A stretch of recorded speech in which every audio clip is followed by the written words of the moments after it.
Estamos de regresso à capital do país. Alguns cidadãos foram detidos este sábado durante protestos em Luanda. Muitos dos manifestantes, além de terem vandalizado algumas zonas da capital do país, não estavam a observar determinadas regras de segurança implementadas pelo Executivo no âmbito da situação de calamidade pública em vigor no país.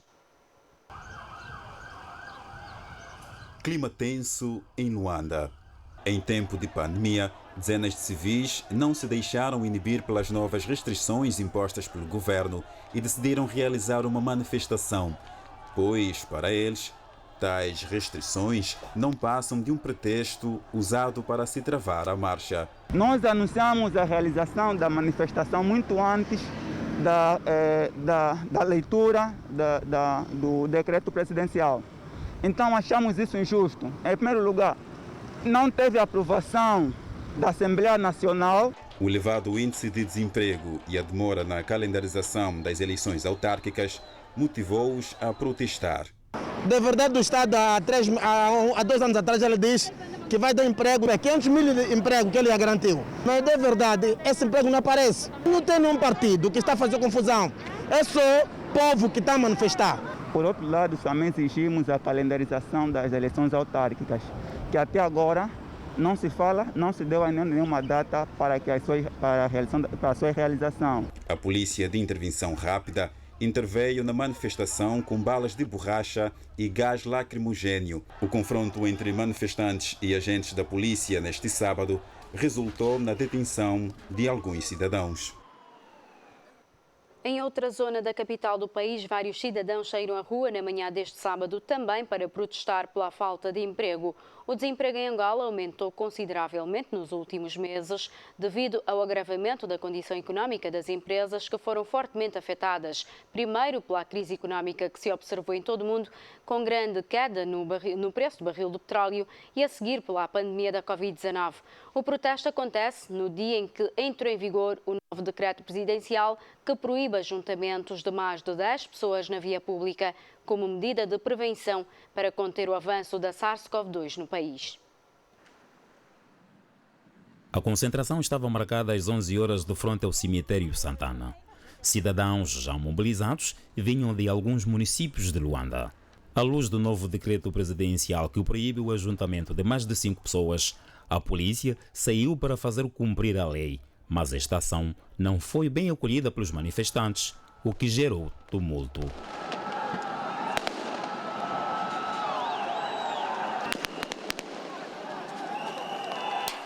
Porque nós nos concentramos com o intuito de andarmos e obedecermos todas as medidas de segurança. Todavia, a polícia apareceu, não sei com que carga d'água. Nós pensávamos anteriormente que a polícia estava ali para realmente nos proteger. No meio da confusão, houve pessoas que desmaiaram por inalação de gás lacrimogéneo. Segundo os manifestantes, o seu objetivo era o de despertar a sociedade para que seja mais exigentes nos seus direitos. Nós estamos aqui a manifestar porque o país está de mal ao pior. Nós precisamos de soluções. Nós estamos aqui, somos angolanos, não temos outro espaço para viver senão Angola. Então vamos continuar a lutar para o nosso país, vamos continuar a lutar para uma Angola melhor. Juntaram-se também a este ato de protesto alguns políticos, entre eles o deputado Nelito Iquique da UNITA, que foi detido ao mesmo tempo que outros cerca de 50 cidadãos. Mas nós vimos ele a ser detido. Em consequências dos tumultos gerados por esta manifestação, a esquadra móvel do Triângulo dos Congolenses foi incendiada, bem como 2 motorizadas ao serviço da corporação que se encontravam no mesmo recinto.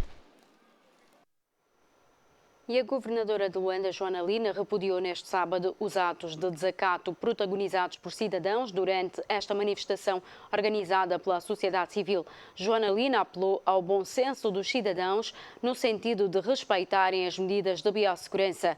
A governadora de Luanda lamentou os atos de vandalismo e fez saber que não houve vítimas humanas. Eu acho que, por tudo aquilo que nós assistimos, não se trata de impedir ou limitar direitos fundamentais. As manifestações estão previstas na Constituição e na lei, mas também é a própria Constituição que exige ponderação entre a liberdade de manifestar-se e o dever de proteger a vida humana. O que nós assistimos hoje foi simplesmente deplorável. Não é normal. Nunca devia chegar até este limite. Tendo em conta a situação vigente, apela-se o bom senso para que cada um de nós faça tudo para não promover a morte e a desgraça entre as nossas famílias. Como temos vindo a assistir no nosso país, de forma crescente e preocupante, trata-se mesmo de todos e cada um de nós proteger a vida, pois o risco da contaminação em massa numa manifestação é incontrolável, numa situação como aquela que vimos hoje, de um perfeito desacato à autoridade. Lamentavelmente, os atos de vandalismo que causaram danos materiais, ainda por calcular, 100 vítimas humanas, não devem voltar a acontecer na nossa província. Queimar motos, destruir contentores na via pública, contentores de lixo, impedir ou bloquear a livre circulação de pessoas e bens, criar o pânico numa zona onde há bastante afluência de pessoas a cuidarem da sua vida, fazerem as suas vendas, enfim, transformar Luanda num palco de desobediência civil é imperdoável. E devíamos todos, os que estiveram direto ou indiretamente implicados nisso, colocar a mão na consciência.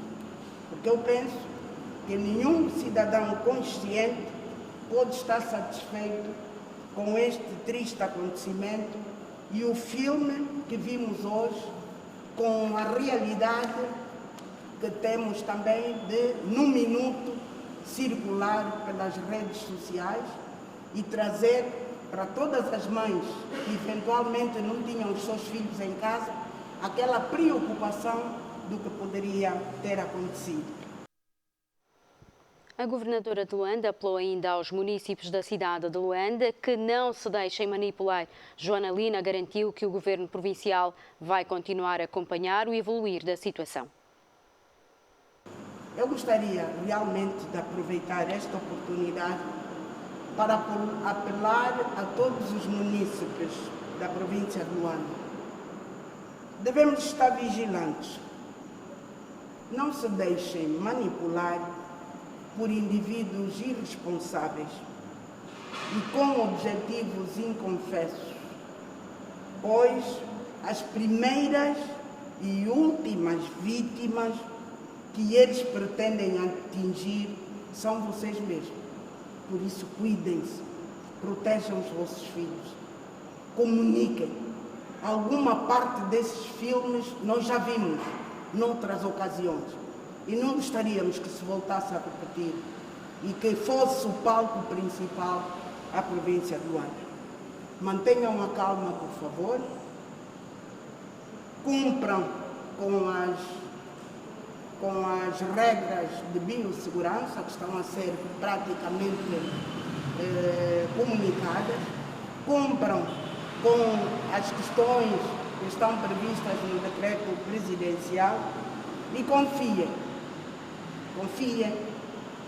mesmo que o governo da província de Luanda vai continuar a acompanhar o evoluir da situação e daremos informações sempre que necessário. Mantenham-se em casa, todos nós, cada um de nós, todos em conjunto, precisamos de defender a paz e a estabilidade do país a todo custo. E não vamos permitir que algo possa vir a repetir-se com a repercussão que o ato de hoje teve lugar. Estamos juntos. Muito boa noite a todos. O jurista Sebastião 25 fez análise do assunto no Jornal da Zimbo. O cômputo, portanto, é triste para todos nós e temos que lamentar esta situação. Entretanto, a questão é tão sensível que demanda uma abordagem multidisciplinar, uma perspectiva técnico-jurídica e, por outro lado, uma perspectiva sociopolítica. Do ponto de vista sociopolítico, temos que convir que o Governo está a lidar com um dossiê muito complexo e preocupante, que gera algum pânico, que é o dossiê da pandemia Covid-19. E isso obriga a adotar medidas excepcionais. Portanto, daí que tenham sido aprovados vários diplomas legais nos últimos tempos que foram cerceando os direitos e liberdades e garantias dos cidadãos. Mas ainda na perspectiva sociopolítica temos que convir também que as condições de vida de muitos cidadãos deterioraram-se e controlar o estômago é difícil. Portanto, pedir ao estômago para ter calma quando temos fome é muito difícil. E então também é compreensível até certo ponto que as pessoas tenham necessidade de exteriorizar o seu sofrimento e depositarem nas autoridades que têm o poder as suas reivindicações, as suas preocupações para esperarem daí alguma solução. Portanto, é uma situação em que os dois têm razão. O Estado tem razão, em particular o Estado também tem razão, porque Mas há aqui ou não uma violação sobre o disposto no decreto presidencial sobre a situação de calamidade pública? Esta é a outra abordagem. Portanto, a abordagem técnico-jurídica obriga-nos a sermos imparciais e rigorosos. E aqui o essencial, aliás, a questão principal é o conflito de normas. Portanto, há uma hierarquia de leis em que a Constituição está acima e depois há outras normas infraconstitucionais. Ora, e o estado de calamidade que está em vigor não tem dignidade constitucional, ou seja, não está consagrado na Constituição. Portanto, os estados de exceção consagrados na Constituição são a emergência, o estado de guerra e o estado de sítio. Estes três estados podem cercear o direito à manifestação e outros direitos, liberdades e garantias. O estado de calamidade, por si só, não necessariamente, mas há um contexto que sugere uma abordagem diferente, que é a da pandemia. E aí era forçoso que o governo provincial e os promotores da manifestação esgotassem negociações. Portanto, o Estado tinha aí a incumbência de convencer, de explicar, de ser o promotor da negociação. Porque o bem maior que é salvar vidas consta da Constituição. Exatamente. Portanto, isto sim. Mas, claro está que os manifestantes, os promotores, facilmente podem contestar dizendo que a manifestação em si não é, portanto, arriscado para a vida humana, porque podiam sempre garantir que fossem cumprir o distanciamento, as normas de biossegurança. Por si só é um argumento fácil de destruir. Portanto, era expectável que houvesse aqui muita negociação, muita conversa. Mas, ao que parece, não foi isso que aconteceu numa altura em que os ajuntamentos com mais de 10 pessoas na via pública estão proibidos. Sim. É o preciosismo técnico e jurídico aí. Portanto, o ajuntamento está sim proibido, é verdade. Todos nós temos noção de que é muito perigoso. Portanto, a taxa de contaminação recente tem sido crescente, mas ainda assim não afasta a subalternidade deste decreto, portanto, que fixa a calamidade em relação à Constituição. Uma coisa é a manifestação, outra coisa são os crimes que foram cometidos. Portanto, os crimes são tratados à parte. Quem cometeu o crime tem que responder por esses crimes e ser responsabilidade. Portanto, isto é um dossiê à parte, claro está que é decorrente da manifestação. Portanto, aí o Estado tem legitimidade, enquanto promotor da ação penal, de identificar as pessoas, promover uma investigação, promover a acusação e levar a julgamento estas pessoas. Isto é um direito que cabe ao Estado, ainda mais por ter sido lesado em bens. Portanto, tem esquadras destruídas, tem uma esquadra destruída e tem bens móveis, portanto, tem motorizadas e outros bens danificados. Portanto, tem o direito de instaurar o competente processo criminal e a sacar responsabilidades a quem tenha cometido esses crimes. Agora, doutora, só me resta agradecer a sua presença aqui. Boa noite. E até a próxima. E o Conselho de Líderes das Organizações da Sociedade Civil de Angola, CLASCA, realizou um encontro com os seus associados com o objetivo de apelar a sociedade em geral a não participar em manifestações públicas, sobretudo as de caráter político. A organização entende que o momento não oferece condições devido à pandemia da Covid-19. E viemos, viamente, neste momento, apelar a toda a sociedade para que não enveredam em atividades de aglomeração de pessoas, de manifestações, que aí pode advir mais contágios para a nossa população. Nós, o Conselho de Líderes, sabemos sim que as manifestações são de lei, estão plasmadas no nosso livro magno, que é a Constituição da República de Angola. Mas o momento não é propício. Temos estado a observar nas redes sociais que há um grupo de oposição, ou sem rosto, mas por trás está a oposição política, a incutir ideias dentro da juventude para aderirem a manifestações. Mas também temos estado a ver um outro grupo que apoiam o Executivo, que apoia o Presidente da República. Então, nós apelamos que nenhum e nem outro grupo saiam em manifestação, porque o momento não é propício para as manifestações. E a maioria dos